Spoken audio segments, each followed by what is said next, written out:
Prions encore. Mungu weiko. Na weiko Mungu ya milele. Na ulipenda kutumia watu kama sie ili tufahamishe unataka nini kwa wanadamu. Hivi kitu wanataka kwa wanadamu ni kutoka katika ulimwengu ya dhambi na kuingia katika ulimwengu ya haki. Hivi ulileta haki yako hapa ili watu wahesabiwe haki. Jina lako ni mfalme na utakuwa mfalme milele na milele. Tunakulomba kwa jina ya Yesu Kristo.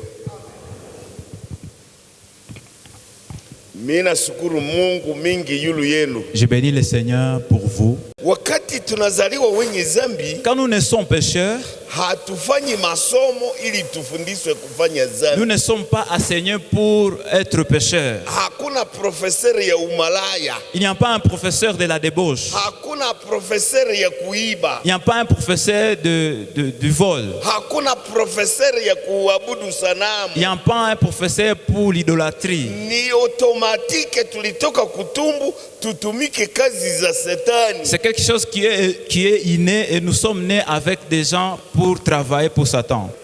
Il y avait seulement 4 personnes. Il y avait Adam, na Eva, Ève, na Abel na Kaina. Et Caïn. On n'a pas cité d'autres personnes, même s'il y avait des jeunes filles. On n'a pas cité. Mais Caïn, il a fait 2 péchés. Le premier péché, il a été détruit. Il a été mauvais. Il a offert tant qu'il était encore impur. Dieu a refusé un tel monsieur qu'il a donné des offrandes. Dieu savait que Caïn pouvait changer. Et si vous êtes dans notre communauté et vous êtes de nature de Caïn, Dieu sait que tu peux changer. Dieu savait que Caïn pouvait changer. Et tu n'es pas mauvais. Au point tu ne peux pas être transformé. Attends, écoute bien. Écoute comment Dieu peut te changer. Les gens mauvais à un degré élevé, ils ont été transformés. Prenons ceux qui ont tué Jésus. Ceux qui ont tué Jésus, ils ont tué Jésus avec une grande colère. Même le juge s'est intéressé à eux. Moi, je ne vois aucune faute. Je ne vois aucune faute. Dit qu'on crucifie celui-ci. Je ne sais pas pourquoi nous le tuons. Je vous demande, amène ces fautes. Vous amenez juste des raisons que vous ramassez à court de route. Le péché qui a fait qu'on tue Jésus devant le juge,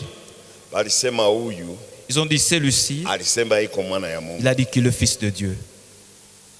Et le juge s'est demandé, si quelqu'un s'appelle fils de Dieu, est-ce qu'il faut le lapider?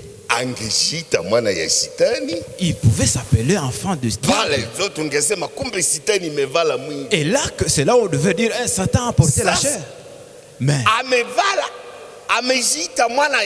Mais il s'est appelé le fils de Dieu.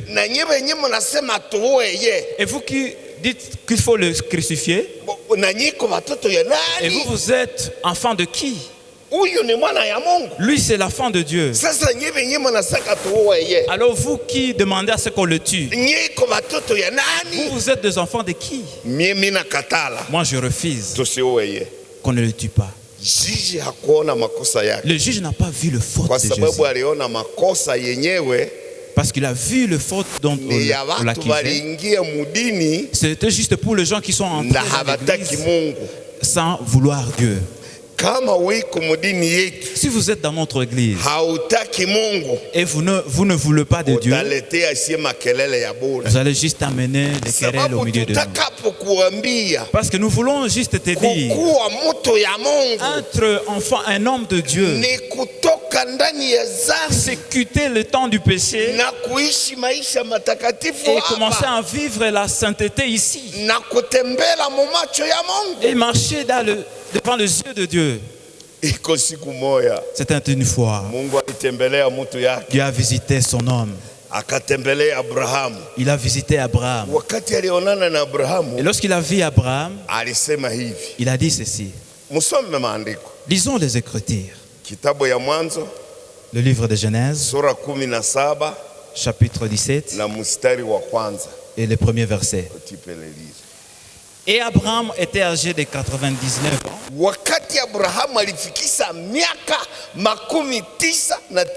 Et l'Éternel apparut à Abraham et lui dit, je suis le Dieu Tout-Puissant. Marche devant ma face et sois parfait. Yake baliandika sois parfait. Oui. Lakini yangu kumungine habakuandika sois parfait. Yangu kumungine balisema sois intègre. Marche devant ma face et sois intègre. Wakati mtu anaamini Yesu, quand quelqu'un croit à Christ, wakati mtu anajua Mungu, quand quelqu'un connaît Dieu, haikale dhaifu, il ne reste pas faible. Il est transformé pour qu'il soit un homme différent de l'ancien. Il est transformé qu'il ait la crainte de Dieu à lui et qu'il obéisse Dieu. Ce qui amène les hommes épousent deux femmes, c'est parce qu'ils ne connaissent pas Dieu. Et ce qui amène aux femmes et ne savent pas vivre dans leur foyer et s'entretirer avec leur mari, c'est parce qu'ils ne connaissent pas Dieu. Connaître Dieu, c'est transformer un pécheur pour être un saint. Être un saint, cela vient de l'obéissance. Obéir l'évangile. Celui qui a écrit l'épître aux Romains, chapitre 1er, il a dit ceci. Lorsque nous avons prêché la parole de Dieu, vous avez obéi à l'évangile. Vous avez obéi aux Écritures. Ce qui est proclamé que Dieu a visité le monde. Et si Dieu a visité le monde, c'est pour que vous marchiez devant lui tout en étant saint comme Abraham. Abraham a été appelé par Dieu dans le chapitre 12. Dieu a parlé à Abraham. Abraham, viens. Nous voulons faire une alliance avec toi. Tout le monde sera changé à cause de toi. Et tout le monde, les gens vont apprendre de toi à cause, vont apprendre de Dieu à cause de toi. À l'époque d'Abraham, il n'y avait pas le livre de Genèse. On n'avait pas Exode. On n'avait pas Lévitique. Nous n'avions aucune écriture.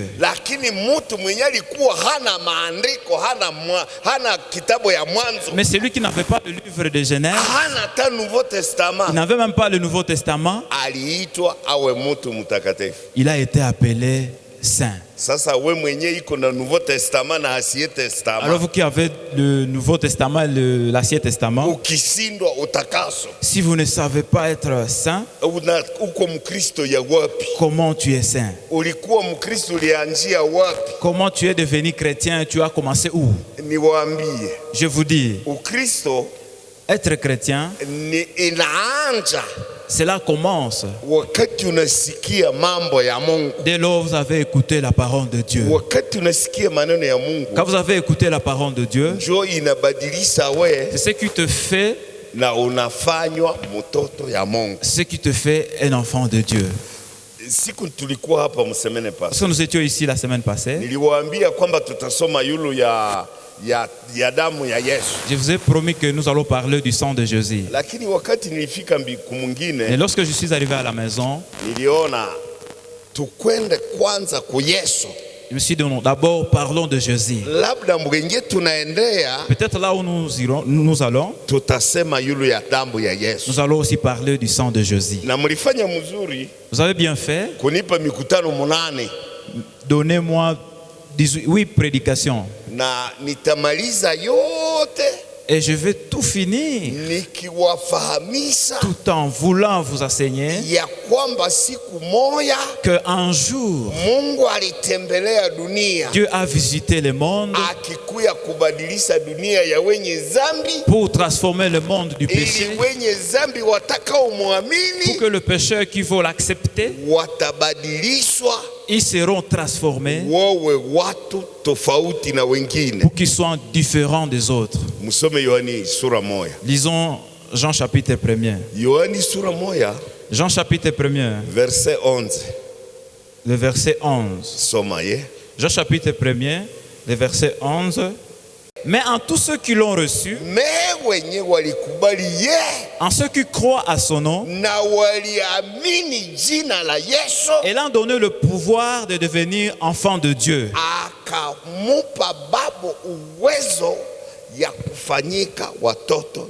lesquels sont eux.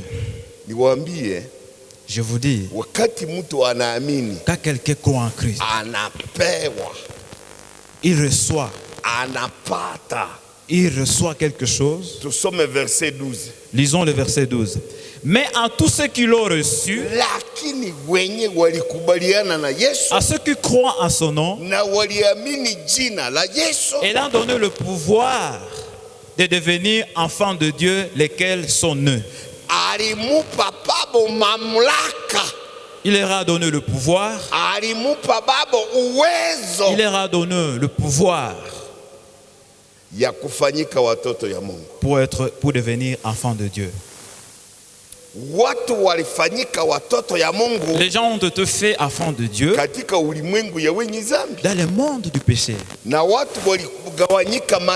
Et les gens sont divisés en deux. D'autres l'ont refusé. Disons, les uns l'ont refusé et les autres ont accepté. Ceux qui ont accepté, ils ont reçu le pouvoir de devenir enfants de Dieu.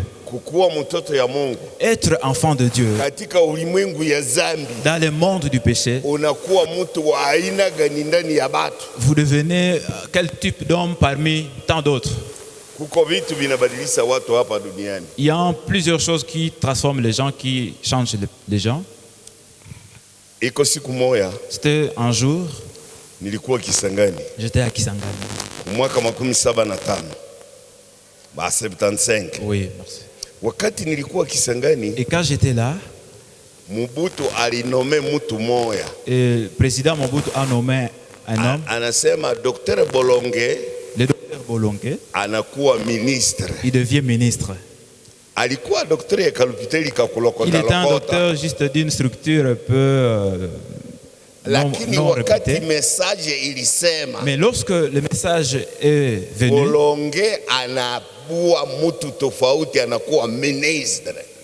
Bolonge est nommé des gens ministres. Et c'est là où on les appelait les gens du parti politique. Écouter seulement à partir de la radio, C'était déjà le début de la fête. C'était déjà le début de la fête. Et jusqu'à on a directement payé le billet pour l'amener. Et sa maison était gardée. Les soldats commençaient à garder sa maison parce qu'il était déjà une autorité. Il ne pouvait pas dormir à la normale. Être un homme du bureau politique. Et on l'a envoyé une voiture Mercedes-Benz. C'est lui qui marchait avec un véhicule un peu bizarre. Mais on l'a envoyé une voiture Mercedes. Et les changements étaient totaux dans sa maison. Et les changements étaient totaux dans son intelligence. Parce qu'il a reçu le pouvoir d'être un homme grand, d'être un grand homme ou alors un homme renommé. Docteur Hamakule. Monsieur le docteur Hamakule.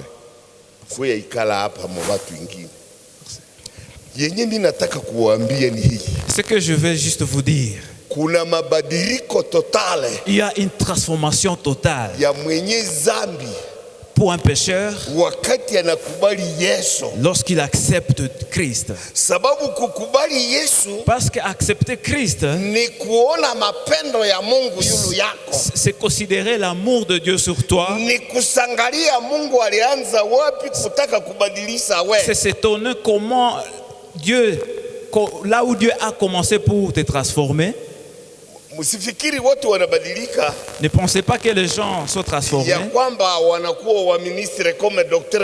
parce qu'ils ont été ministres comme un peu le docteur Bolongué. C'est pas comme ça, même d'autres personnes peuvent changer.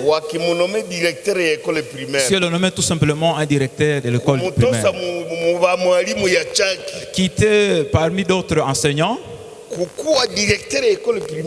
un directeur d'une école primaire et automatiquement vous avez des honneurs. Si on vous nomme comme préfet,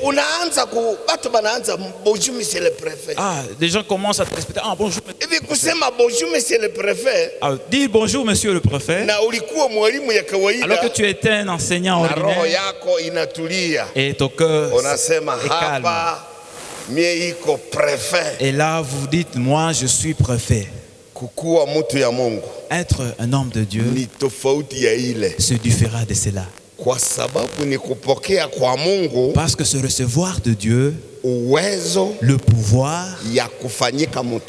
de devenir enfant de Dieu. Être enfant de Dieu. À partir de quoi? C'est sorti dans le dispute de gens. Et lorsque les gens ont refusé Jésus, ils ont continué avec le dispute. Je sais de voir dans Jean chapitre 7 ce qui ont refusé Christ. Jésus a répondu ceci: vous mourrez dans vos péchés. Parce que vous refusez de croire à ce que Dieu a pensé pour vous. C'est pourquoi ne soyez pas parmi nous ici si vous n'êtes pas encore transformé pour être enfant de Dieu. Parce que si vous discutez encore avec l'évangile, Jésus dit vous allez mourir dans vos péchés. Et lorsque vous mourrez dans vos péchés, nous n'allons pas te suivre dans ta souffrance du péché. Parce que c'est toi qui as refusé. C'est toi qui as discuté. Le paganisme, c'est la dispute devant les hommes de Dieu. Se refuser à être dirigé, conduit par Dieu. Vous pensez? Quand Dieu a fait la loi, il a rencontré des gens vivant dans les désordres. Il n'y avait aucune loi qui devait les conduire. Et c'est pourquoi il a amené la loi. Il a dit ne vole pas. Si vous dérobez, dites tant pis pour Dieu. Si vous faites la débauche, Dieu savait. Et Dieu, lorsqu'il a écrit le 10 commandements, et lorsqu'il a dit ne fais pas la débauche, il savait que les gens va casser cette activité.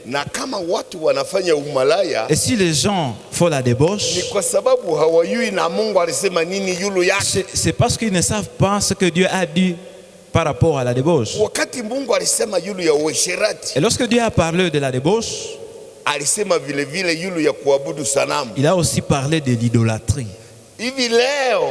C'est pourquoi aujourd'hui, les débauchés, ils sont entrés dans l'église. Et ils n'ont pas honte. Et lorsqu'il a fini de faire la débauche, et il va chez le prêtre, il va dire, vous avez dit de ne pas commettre ce péché. Moi, je fais la débauche. Et quand je suis arrivé à Beni, je couchais avec une femme. Je ne sais pas ce que vous pouvez dire, prêtre. Et le prêtre dit, lit le chapelet plusieurs fois. Et le chapelet 15 fois. Et en lisant le chapelet plusieurs fois, ça va finir la débauche. C'est pourquoi je vous dis, quand Dieu est venu au monde, il est venu transformer pour finir avec le péché dans ce sien. Parce qu'ils ont reçu le pouvoir de marcher dans le monde du péché sans que le péché les prenne.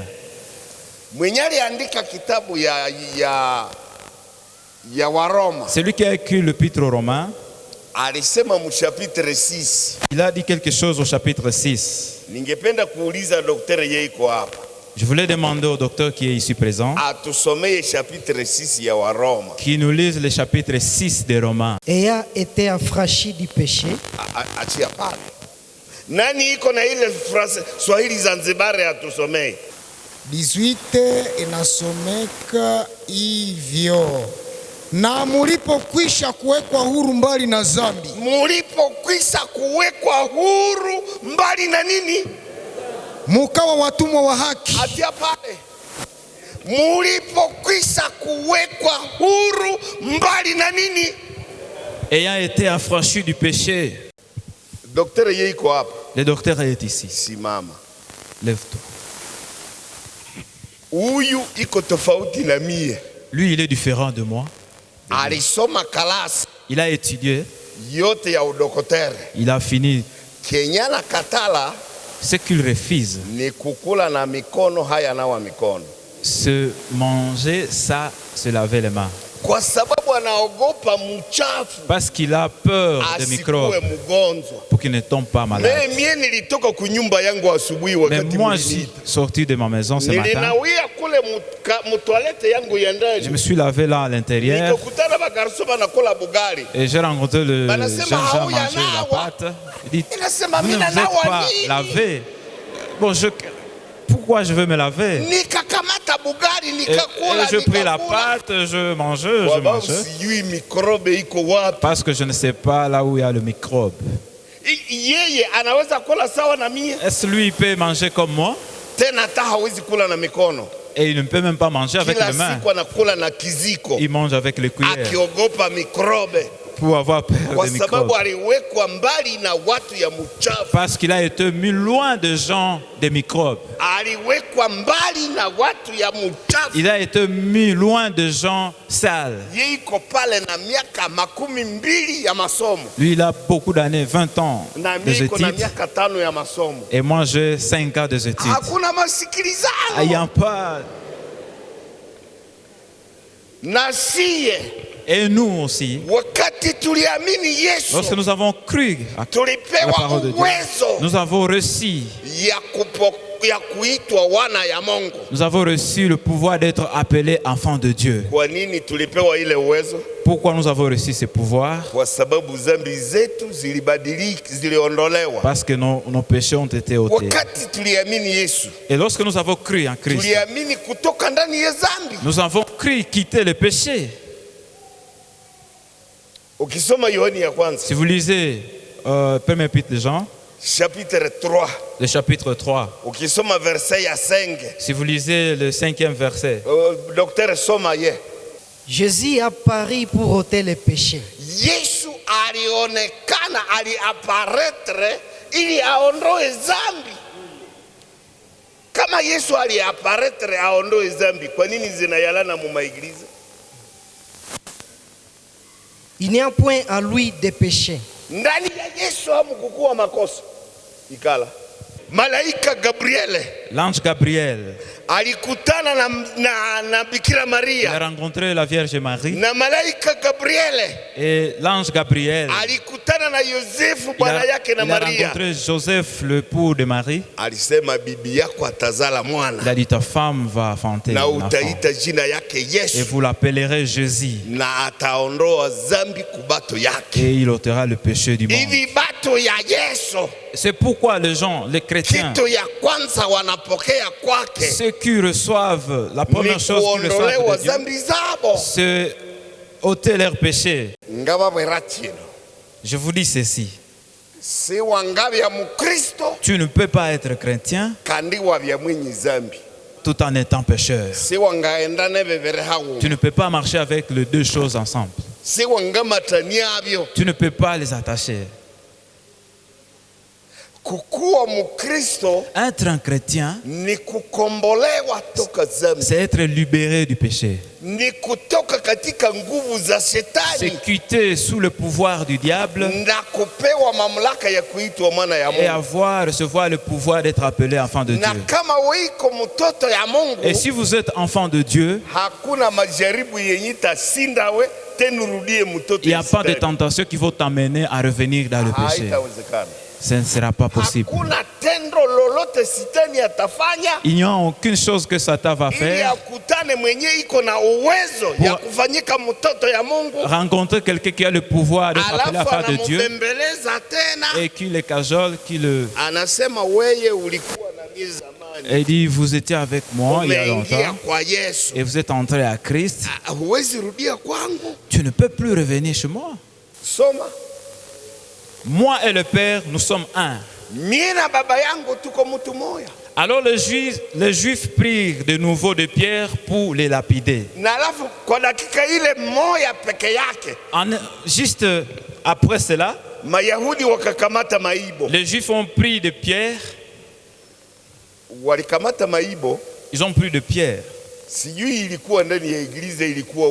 sais pas si c'était dans l'église ou c'était dans quel lieu. Ils ont pris de pierre là-bas pour vouloir tuer Jésus. Depuis qu'on l'a refusé au début, lorsqu'il s'est expliqué devant eux, et ils ont encore refusé. Ils ont pris les pierres pour les lapider. Et là, ils peuvent le prêcher pour être sauvés.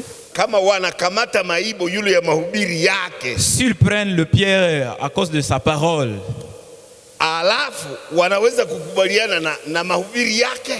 alors est-ce qu'ils peuvent être d'accord avec ses enseignements? Jésus leur dit, je vous ai fait voir plusieurs bonnes œuvres venant de mon Père. Nimefanya matendo mazuri mingi yenye natoka ku baba yangu. Pour laquelle me lapidez-vous? Kwa jagwapi nzo inaacha munapika mie maibo? Endelea. Les Juifs lui répondirent, Mayahudi walijibu Yesu hawakunyamaza ye. Ce n'est point pour de bonnes œuvres que nous te lapidons. Tukwambie wazi, hatupike we na maibo kwa sababu ulifufukisha Lazaro na kutengeneza mkate. Même pour un blasphème. Kwa sababu ya matusi. Et parce que toi qui es un homme, tu te fais Dieu. Wakati Yesu anasema mie na baba yangu, tuko batu ngapi? Lorsque Jésus dit moi et mon Père nous sommes un. ce qui est appelé blasphème. Il pouvait s'appeler qui? Qui il pouvait s'appeler?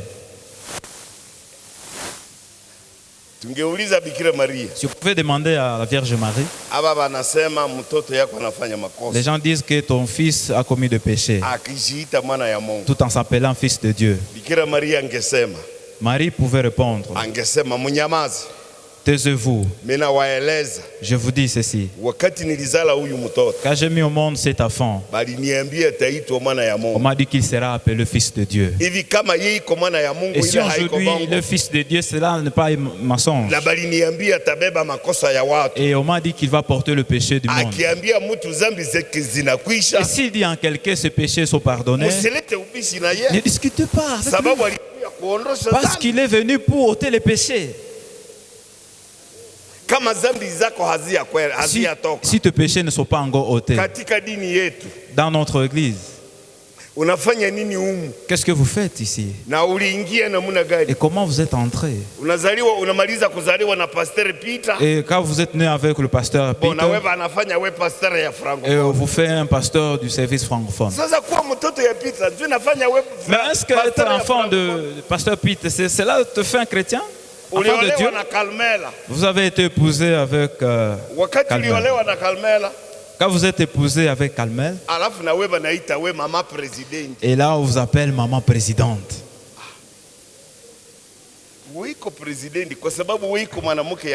Vous êtes présidente parce que vous êtes épouse à Carmel. Vous êtes responsable du service francophone parce que vous êtes fils du pasteur Peter. Je vous dis, ceux qui vont travailler le service de Dieu, ils ont été enseignés ce que Jésus est venu faire. Quand Jésus est descendu du ciel, il est venu faire un travail, ce qu'on ne pouvait pas faire de nous-mêmes. Je vais vous dire un de ce qu'il est venu faire. Il est venu ôter le péché. Lisons cette écriture. 1 Jean chapitre 3, verset 5. Or vous le savez.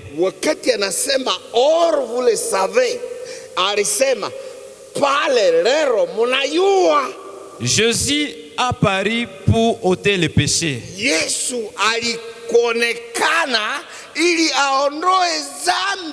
Et il n'y a point en lui de péché.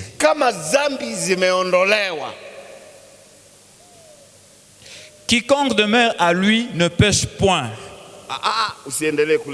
Merci. Merci. Or vous le savez. Jésus a paru pour ôter les péchés.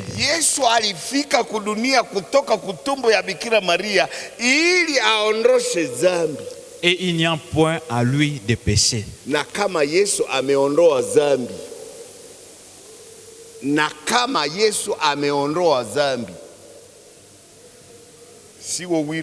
Et si Christ a ôté le péché, pourquoi tu continues d'être pécheur? C'est parce que tu refuses d'accepter de croire à Christ. Tu discutes avec Carmel. Tu discutes avec d'autres enseignants. Ceux qui te proclament qu'il y a un travail que Jésus est venu faire pour ôter les péchés, pour sanctifier tout le monde par son sang. Et même Jean-Baptiste a dit de ses lèvres, voici l'agneau de Dieu qui ôte le péché du monde. Si l'agneau est immolé,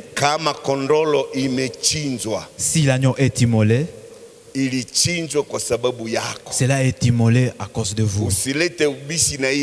Pour que tu ne discutes plus avec cette parole. Ne discute plus avec cette parole, mwana ya Mungu amechinjwa le Fils de Dieu est immolé ili abebe makosa ya ulimwengu mzima, pour ôter le péché du monde na entier. mwenye aliandika Yohani ya Et kwanza c'est lui qui a écrit 1 Jean, chapitre 2 le chapitre 2, verset 2. le verset 2. Soma verset 2. Il est lui-même une victime expiatoire pour nos péchés, Yesu yeye mwenyewe alionekana ili akuwe mpatanishi kwa dhambi zetu, non seulement pour les nôtres, si kwa sababu ya dhambi zetu peke yake, si basovetaje na baprotestant katoliki, mais aussi pour ceux du monde en Dieu. hivi Yesu alionekana abebe dhambi za dunia yote na Waislamu ikombri. Kama Yesu alibeba dhambi za Waislamu, Si Christ a porté le péché des kwa sababu musulmans, alibeba dhambi za monde entier, parce qu'il a ôté le péché de tout le monde. na bambote balipata msamaha, Même les pygmées, ils ont reçu le pardon. na bangiti balipata Et msamaha, les Nkites, ils ont reçu le pardon. na barundi balipata Et msamaha, les Rundis également. na bamaroke balipata Les msamaha. Marocains aussi ont reçu le pardon. Siwezi kutangaza Je ne peux pas proclamer sababu Yesu alibeba dhambi za dunia yote. parce que Jésus a porté le péché Hivi du monde wakati entier. Yesu anakubaliwa, C'est pourquoi quand Jésus est accepté, wakati Yesu anakubaliwa, quand Jésus est accepté, kitu ya kwanza yenye la nafanyika première chose faite, ni kumupa mtu msamaha ya dhambi zake. c'est donner à quelqu'un le pardon de ses péchés. Wenye walikatala Yesu, Ceux qui ont refusé Jésus, Yesu aliambia babo hivi, Jésus a répondu ainsi: mukikatala mie si vous me refusez, mutakufa ndani ya dhambi yetu, vous allez mourir dans vos péchés. mutakufa ndani ya makosa yenu. Vous allez mourir dans vos péchés. Na wewe unaweza kuwa mgrupe yetu hapa, Vous pouvez aussi être parmi nous ici ukufe ndani ya makosa yako. et mourir dans vos péchés. Hii dini yetu, Dans notre église, dans notre communauté, hii dini yetu yenye tuko naye hapa, dans notre religion communauté ici, ilitoka kusebeka, cela est venu de CBCA. na kenye kilisukuma si tukuye kufanya ye hapa, Et ce qui nous a amené de venir créer ça ici, wakubwa ya communauté Sebeka les autorités de la communauté walisema CBCA, Kalmela anahubiri mubaya. ils ont dit Carmel ne prêche pas bien. Anasema mtu akisa kuamini Il dit quand quelqu'un a cru à Christ, hawezi kurudia muzambi tena. il ne peut plus revenir dans le péché. Ile ni uongo. Ça, c'est juste mensonge.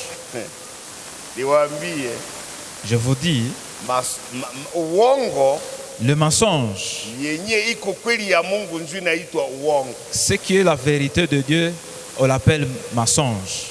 Watu hawajui dhambi hata ni nini. Les gens ne savent pas ce que veut dire le péché. Wakati wanasema mtu anaweza rudia muzambi tena, Et lorsqu'ils disent que quelqu'un peut revenir dans le péché, hawajui dhambi inazala ils nini. ne savent pas ce que le péché donne. Mtu ya Mungu moya Un homme de Dieu, alifanya dhambi, il a commis le péché. alikuwa profete Il était un prophète. na dhambi yake ilikuwa Et son péché était, balimtuma kwenda kuhubiri Ninawi. on l'a envoyé aller prêcher à Ninive. Alikatala kwenda kuhubiri, Il a refusé d'aller prêcher. alisema sitakwenda kuhubiri, Je n'irai pas prêcher. wale watu wakufe, Que ces gens-là meurent. lakini mimi siwezi kumaliza saa yangu bure kule, Moi, je ne peux pas prendre mon temps là-bas. kwa sababu Mungu amekamata mipango ya kuwamaliza, Parce que Dieu a pris la décision de les détruire. awamalize. Qui les détruit? Kafunga mirago yake. Et il a pris ses bagages. Wakati alifunga mirago yake, Lorsqu'il a fait ses bagages, alianza safari, il a commencé le voyage. na Mungu alisema Et Dieu a dit, wabye wa mahikeyukaja, si tu es arrivé là où tu vas, ukifika kwenye unakwenda, si tu arrives là où tu vas, we haiko mtu yangu. alors tu n'es pas mon mien. Wakati alikwenda, Et lorsqu'il est parti, alikutana bahari imetomboka. il a rencontré, Wakati bahari ilitomboka, et il a rencontré le déséquilibre de la mer. aliuliza ye, On l'a demandé, hii bahari kutomboka quand la mer est déséquilibrée maintenant, inatomboka kwa nini? cela est dû à quoi? Yeye mwenyewe alisema Lui-même a dit, kutomboka ya bahari cet déséquilibre dans la mer, ni makosa yangu. c'est mon péché. Ukirudia muzambi, Si vous revenez dans le péché, bapanyifu wakiuliza we polepole, et si le païen te demandait lentement, hivi wakati unazala mtoto ya kimalaya, Et lorsque vous donnez naissance à un enfant débauché, à partir de la débauche, est-ce que vous êtes sauvé? Et qu'est-ce que vous allez dire de ton péché à partir de la débauche? Disons de ta grossesse à partir de la débauche. Il y a un chrétien, il était avec sa Bible. Et avec sa Bible, elle a mis sa Bible sur son lit. Et il a amené juste débauché dans sa maison. Et ce débauché a fait de blagues. Papa, commençons par la prière. Ta Bible est ici, commençons par la prière. C'est monsieur, c'est papa. Bon, laisse d'abord la Bible.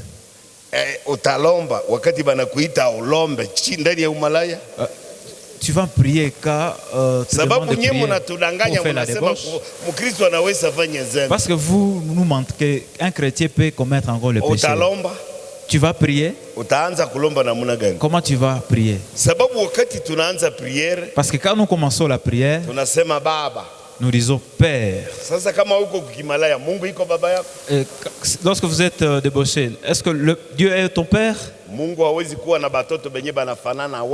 Dieu ne peut pas avoir des enfants qui te ressemblent.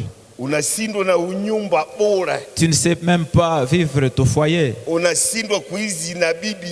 ne sais pas vivre avec ta femme.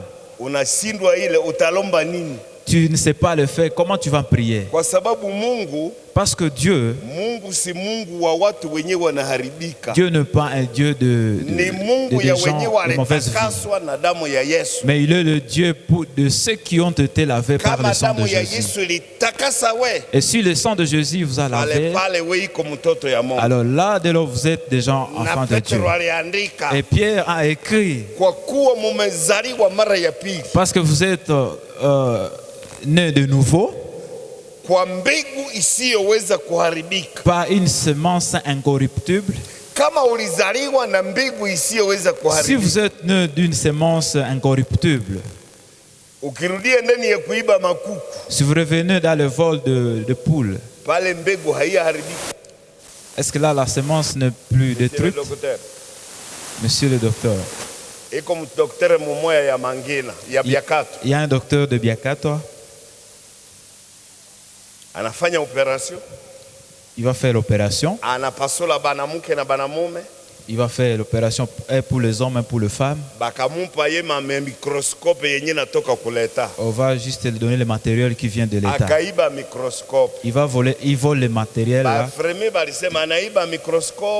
Les infirmiers, ils ont dit qu'il a volé le matériel. Et on est allé annoncer cela à la police. C'est que le matériel que vous avez volé, ramenez-les. Et on est allé prendre cet appareil. Et on a mis ces microscopes sur son cou. Et on l'a amené dans le riz de Biakato. Et l'appareil là était sur son cou. Le docteur, c'est lui qui vole le matériel de l'hôpital. Et à cette là directement en paye. Parce que son métier est arrêté là. Les docteurs ils sont deux groupes. Ce n'est pas un docteur comme celui-ci. Lui il est allé faire juste une formation à Nyakundi. Bon, lorsqu'il est arrivé là, parce que tu vas dans le coin reculé, on va juste t'apprendre comment donner naissance à un enfant. Et donc ce rôle c'est juste c'est amener au... Oui. Et ça s'arrête jusque là. Et lorsqu'on l'a vu dans le vol de matériel de l'hôpital,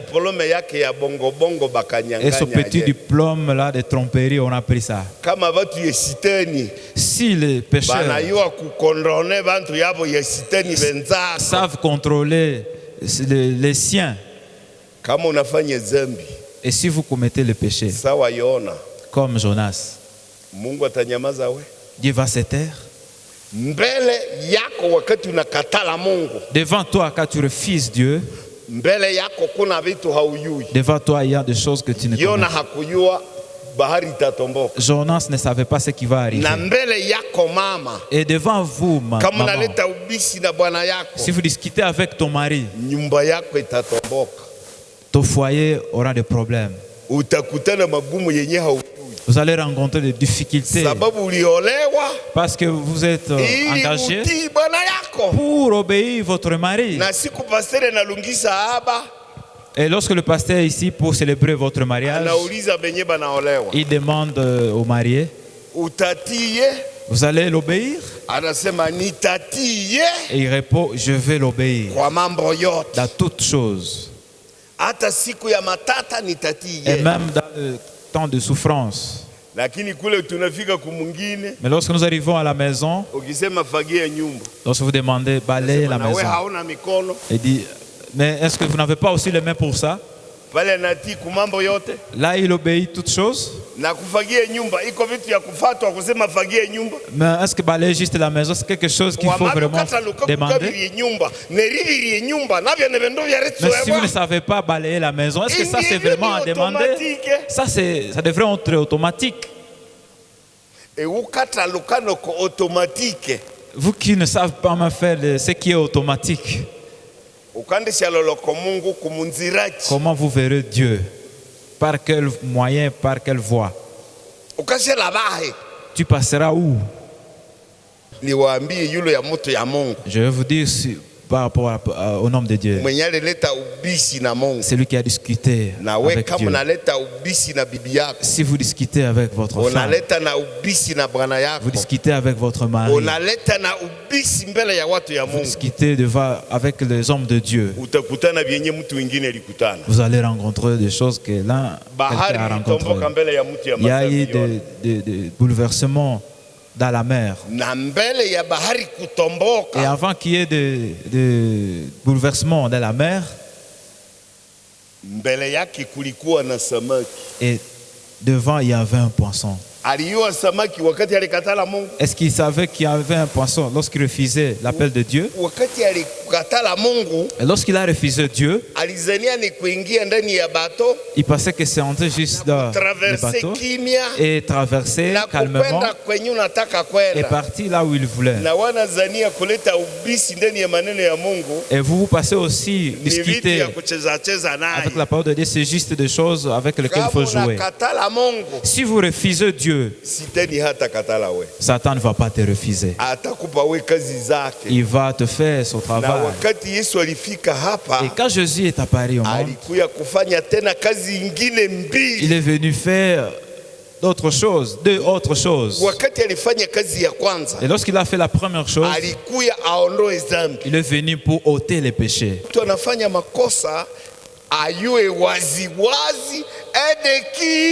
Du diable. C'est la Bible qui le dit, pas Carmel. C'est lui qui pêche. C'est lui qui discute avec Dieu. Il est du diable. Parce qu'il ne sait pas ce que Dieu veut de lui.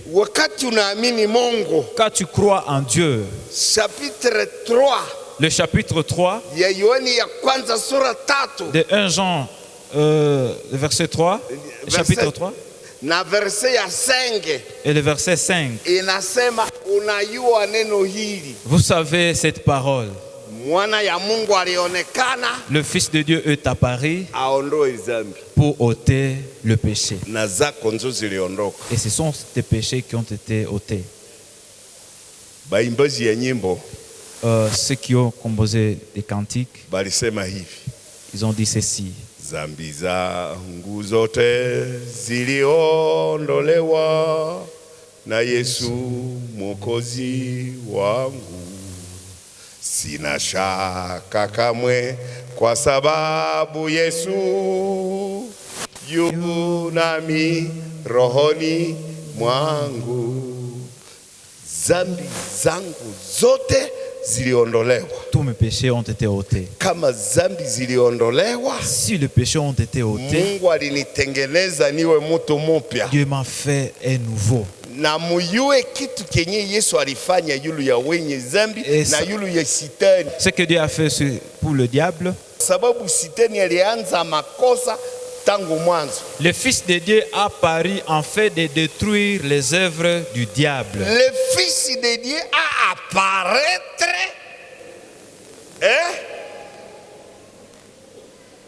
le Fils de Dieu a apparaître pour démolir les œuvres du diable. Amen. Semeni amen. Amen. Mwana ya Mungu alionekana ili aharibu kazi za sitani zenye wanaendelea kufanya. Pour détruire les œuvres du diable que toi tu continues à appliquer. Wakati unashindwa kutembea mtorati ya Mungu, lorsque vous ne savez pas marcher dans la loi de Dieu, hautashindwa kutembea mtorati ya sitani. Vous n'allez pas donc échouer de marcher dans la loi du diable. Sitani ana torati zake. Le diable lui a ses lois. Anasema fanya kiburi na bwana yako. Il dit sois arrogant devant ton mari. Utaona atatutumikia. Ouais, ils vont travailler pour nous. C'est kama nakatala weye. Et s'il te refuse, ataoa ingine. Il va épouser une autre. Na tutakuwa tumemwavoir. Et on l'aura des gens. Retobohaka bukwi bawe. Laisse le dispute auprès de ton mari. Akayite batyakashoma. Il se trompe, il nous trompe qu'il veut être respecté. Si vous le boudez, il va épouser un autre. Et là, nous aurons quelqu'un de nous, quelqu'un qui vient de Dieu. Et là, il va chaque fois nous dire, suivre Dieu, c'est difficile. C'est facile car une femme est bien. Si la femme est mauvaise, tu ne peux pas marcher avec Dieu. Pourquoi te faire souffrir?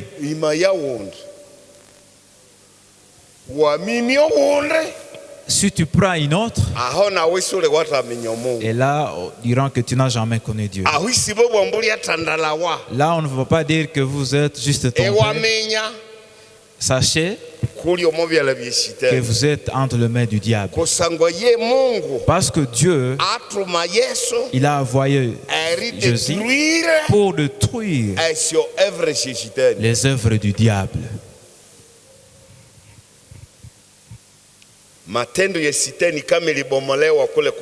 Si les œuvres du diable ont été détruites là à la croix, Dieu n'a pas seulement détruit les œuvres du diable, il a aussi détruit Satan lui-même.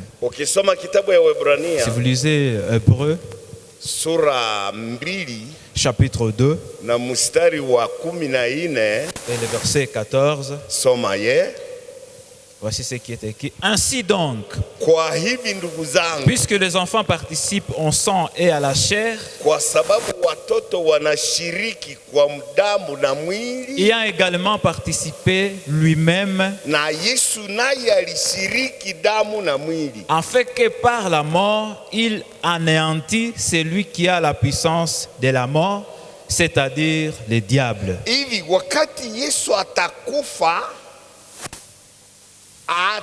Ataneandire.